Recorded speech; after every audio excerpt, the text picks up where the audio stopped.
صل وسلم دائما أبدا على حبيبي. Apa beda sodako sama infak, Pak Ustadz? Kalau infak harta, memberikan semen infak, memberikan kerikil infak, memberikan kaca kosen pintu infak, memberikan AC kipas angin infak. Kalau sodako, senyum sodako. Tabassumika fi wajhi akhika sodako, senyummu ke wajah saudaramu sodako. Kenapa dibagi antara harta dengan senyum? Karena ada orang yang tak punya duit tapi ingin berbuat baik. Bisa kasih semen, kasih semen. Bisa kasih mikrofon, berikan mikrofon. Yang tak bisa, senyum aja. Asal jumpa orang. Makanya jangan buat kotak sodako. Yang betul itu kotak infak apa kotak sodako? Kotak infak. Jangan buat kotak sodako. Kalau buat kotak sodako, maksudnya asal lewat, senyum orang. Yang betul itu kotak infak. Tapi Allah Maha Adil. Kalau kau bisa kasih zakat, kasih zakat. Zakat saya satu lokal. Contoh, yang pula ditagih nanti. Kasih. Yang tak bisa infak, kasih satu truk pasir. Kasih satu kotak keramik. Kasih satu AC biar nyaman anak-anak belajar. Beri itu semua. Bayarkan listriknya tiap bulan. Makanya nanti selesai pengajian ini, bapak-bapak, ibu-ibu yang banyak duit, datangi ketua yayasan, tanya, ibu ketua yayasan, mana yang lokal yang perlu dibangun, berapa semen yang perlu, berapa batu yang perlu, berapa kaca yang perlu, minta saya datanya. Bapak mau nolong? Enggak, nanya aja. Tolonglah. Itu yang akan membuat engkau ditolong oleh Allah Subhanahu wa ta'ala. Paling tinggi zakat, di bawah zakat infak, di bawah infak sodako. Artinya apa? Kalau engkau punya harta, kasih hartamu. Tapi kalau engkau tidak punya harta, Bu, saya tak bisa ikut ngasih duit, Bu. Jadi apa? Tapi saya pandai tukang, Bu. Saya mau menyumbangkan otak saya, bisa nyumbang gambar di sini. Buatkan, datang. Tapi tolong kirimkan bayarannya, Bu. Katanya mau berinfak sodako. Berikan. Likulli sulama minkum sodako. Setiap tulang-tulang sendi ini harus ada sodakohnya. Ikut ngaduk semen, sodako. Ikut ngecor ke atas, sodako. Ikut masang kosen pintu, sodako. Ikut memasang tenda, sodako. Rasanya melihat pentas ini macam di TV One. Bapak Ibu yang dimuliakan Allah Subhanahu wa ta'ala. TV One kameranya 1, ini 5 kamera. 1, 2, 3, 4, 5. Ada pula lagi 3, 8. Entah hidup entah tidak. Bapak Ibu yang dimuliakan Allah Subhanahu wa ta'ala. Yang paling tinggi zakat, di bawah itu infak, di bawah itu sedekah, di bawah itu namanya wakaf. Wakaf ini agak khusus sedikit. Mesti ada 4 rukun. Orang yang berwakaf, yang menerima wakaf, badan barang yang diwakafkan, ada ijab dan qabul. Yang mewakafkan siapa? Yang punya tanah. Yang menerima wakaf siapa? Yayasan. Yang diwakafkan mana? Tanah, bangunan. Satu bangunan diwakafkan. Ada ijab qabulnya? Ada. Aku wakafkan tanah ini kepada pihak yayasan tunai. Aku wakafkan 100 sak semen kepada yayasan tunai. Itu namanya wakaf. Makanya tak betul kalau dibuat kotak wakaf. Karena kita tak pernah berakad kepada kotak. Mana pernah kita akad? Hai kotak, aku kasih ini. Akad. Kotak itu menjawab, aku terima, aku terima, aku terima. Yang betul adalah kotak infak. Di masjid-masjid kotak infak. Jangan buat kotak wakaf karena tak ada akadnya. Jangan buat kotak sodakoh, nanti orang senyum saja menengoknya. Tapi yang betul adalah kotak infak. Salah-salah sikit tak apa-apa. Siang ini kita luruskan. Yang paling tinggi adalah zakat. Di bawah zakat namanya infak. Di bawah infak namanya sodakoh. Di bawah sodakoh namanya wakaf. Itu saja amal Pak Ustadz. Ada lagi apa namanya wasiat dan hibah. Apa beda hibah sama wasiat? Hibah, aku berikan tanah ini untuk Diniah Putri. Langsung alihkan surat tanahnya ke BPN, Badan Pertanahan Nasional. Itu namanya hibah. Kalau wasiat tidak, aku berikan ruko itu 2 pintu untuk Diniah Putri. Jangan senang dulu. Yayasan, kalau nanti ada jamaah memberikan 2 pintu ruko, ambil hasilnya, setahun sewanya 100 juta, itu aku wasiatkan untuk Diniyah Putri. Jangan senang dulu, karena dia baru berpindah setelah yang punya banyak orang yang ketika sakit sudah mau mati. Apa pesan Pak? Ambil rukoku untuk Diniyah Putri. 2 hari sudah itu sehat. Tak mati-mati. Assalamualaikum Bu Yayasan. Waalaikumsalam. Apa kabar yang kemarin ngasih? Tak mati-mati dia Pak Ustaz. Malah setelah berwasiat itu panjang pula umurnya. Oleh sebab itu maka yang paling bagus itu adalah hibah. Hibah langsung kasih balik nama. Ini saya kasihkan 2 ruko, 2 pintu untuk Yayasan Diniyah Putri. 2 pintu. Begitu mau dicatat oleh akta notaris, 2 pintu berarti 2 miliar. 1 pintu. Enggak Pak, pintunya aja. Kalau bersedekah pintu bagus, tak usah. Pintu kami sudah banyak. Tapi jadilah bangunan nanti ada juga yang kurang pintunya. Bapak Ibu yang dimuliakan Allah Subhanahu wa taala, itulah yang akan menolong di hadapan Allah Subhanahu wa taala. Yajba'ul mayyita salasun. Yang mengiringi mayat sampai ke liang lahat ada 3. Yang pertama yang mengiringi mayat mal, harta. Bahasa Arabnya mal, bahasa Inggrisnya mall. Mal artinya miring. Kenapa harta itu disebut miring? Karena hati manusia miring condong kepada harta. Contoh, kita jalan ini jalan nangka, terus sampai ke lampu merah. Ada mal di sebelah kiri, ada Masjid Namiroh di sebelah kanan. Kemana condong hati kita? Kan banyak ngaku kan? Mana bukti bahwa hati manusia lebih condong kepada harta? Parkir mall SKA lebih besar daripada parkir mall Masjid Namiroh. Itu menunjukkan hati condong kepada harta. Makanya dalam bahasa Arab disebut dia dengan mal. Kalau kau meninggal dunia, yang mengiring adalah harta.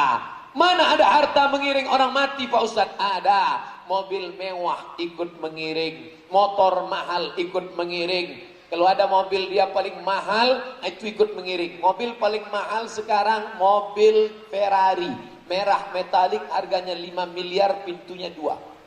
Rupanya mobil ini makin sedikit pintunya makin mahal. Nanti keluar mobil 2019 tak berpintu sama sekali, ngelompat aja dari atas. Tinggal mobil yang mahal tinggal di pelataran parkir. Selesai acara pemakaman talqin, doa, mobil dibawa pulang ke rumah. Malam pertama anak istri menangis di rumah, Papa. Malam kedua mereka mulai mengambil remote nonton TV.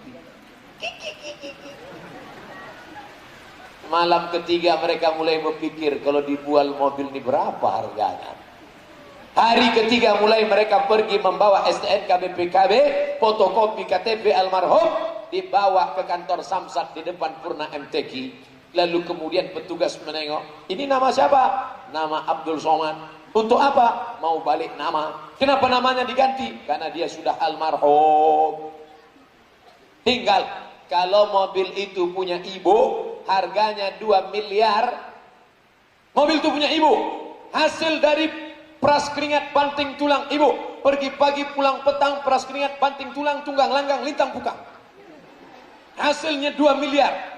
Maka ketika ibu meninggal dunia, maka yang 2 miliar itu dijual dapat duit bulat 2 miliar. Jangan lupa harta itu dibagi 2, namanya gono. Apa arti gono gini? Kau begono, aku begini. 1 miliar untuk almarhumah, 1 miliar untuk bapak yang masih hidup. Maka jangan heran kalau yang mati itu hilang tak berkesan. Yang 1 miliar lakinya dapat. Kalau sudah duit di tangan 1 miliar, yang menangis sebelah kanan saja, yang sebelah kiri mana dipinang bulan depan. Saya bukan nakut-nakuti tidak. Yang pula gara-gara ini nanti balik ke rumah, ibu bermasam muka aja sama bapak.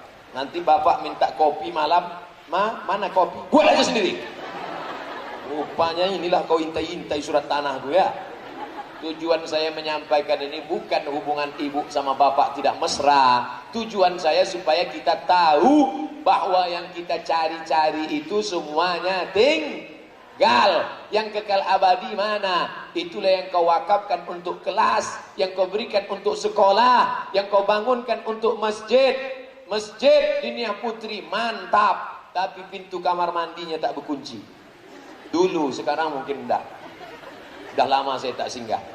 Bapak Ibu yang dimuliakan Allah Subhanahu wa taala, maka harta-harta ini tinggal. Ini Pak Ustadz, kakak kami ini pelit, kedekut, bakhil, tak mau menetes agak setetes pun. Kalau dapat duit beli cincin, dapat duit beli gelang, dapat duit beli subang, dapat duit beli anting, dapat beli rantai, dapat duit beli sampai giginya pun emas. Mana emas-emasnya itu sekarang, Bu? Satu cuci tangan emasnya Pak Ustadz. Mana emas itu sekarang? Dilarikan lakinya kawin lagi. Rasakan. Saya bukan nakut-nakuti, tidak. Coba kalau satu cincin itu dulu dijual, belikan ke semen, bisa dinikmati anak-anak belajar. Mati kita, belajar mereka di kelas.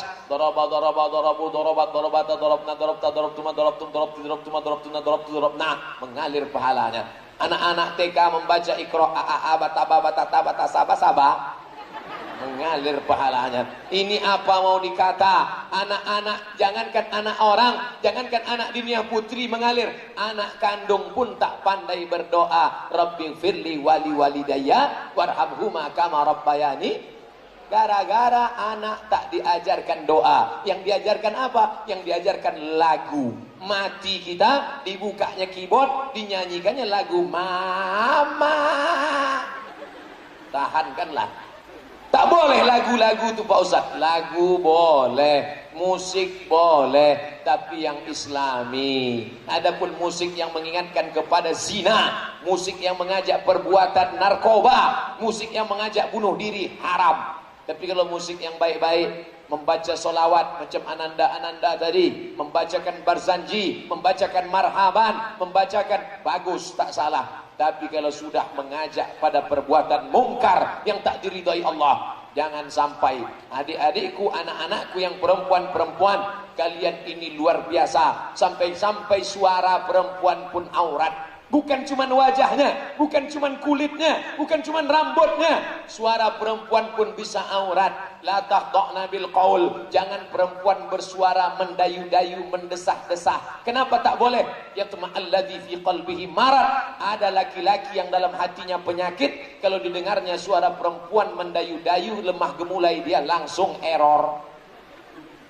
Makanya perempuan tak boleh bersuara mendayu-dayu, mendesah-desah. Pokoknya kalian kalau ada orang nelpon salah sambung harus tegas. Assalamualaikum. Waalaikumsalam. Di mana ini? Dinia Putri. Salah sambung ya? Iya, cepat tutup. Jangan suara. Di mana nih? Dinia Putri. Itulah yang membuat perbuatan maksiat itu. Tapi kalau macam tadi anak-anak Dinia Putri membaca barzanji, boleh, tak salah. Al jannatu wa na'imuha sa'dun liman yusalli wa yusallim wa yubarik alaihi. Allah Allah. Anak-anak perempuan Dinia Putri membaca barzanji. Begitu selesai, kami mau keluar, mereka pun membaca sallallahu ala Muhammad sallallahu alaihi wasallam. Marhaba ayyanur. Kami beserta rombongan disambut dengan marhaba. Marhaba diambil dari kata rohaba. Rohaba artinya hati kami lapang. Hati kami lapang menyambut engkau wahai Ustadz Abdul Somad dan rombongan. Apa bukti orang Dinia Putri hatinya lapang? Kalau sudah hati lapang, keluarlah air minum. Kalau sudah hati lapang, keluarlah buah-buah. Ada buah anggur, ada buah jeruk, ada buah, semua buah. Cuman sayang plastiknya tak dibuka. Kalau sudah hati lapang, keluarlah makanan. Kalau sudah hati lapang, keluarlah sorban. Ini bumi Melayu, bumi lancang kuning. Zaman dulu kalau ada anak akikah, marhaban. Ada anak nikah, marhaban. Ada anak khitan, marhaban. Sekarang tradisi itu sudah terpinggirkan, dikalahkan oleh keyboard tunggal, cinta satu malam, keong racun, kucing garong, kabikaci kabigam, kuc-kuc hotahi, what can I do for you, no woman no cry.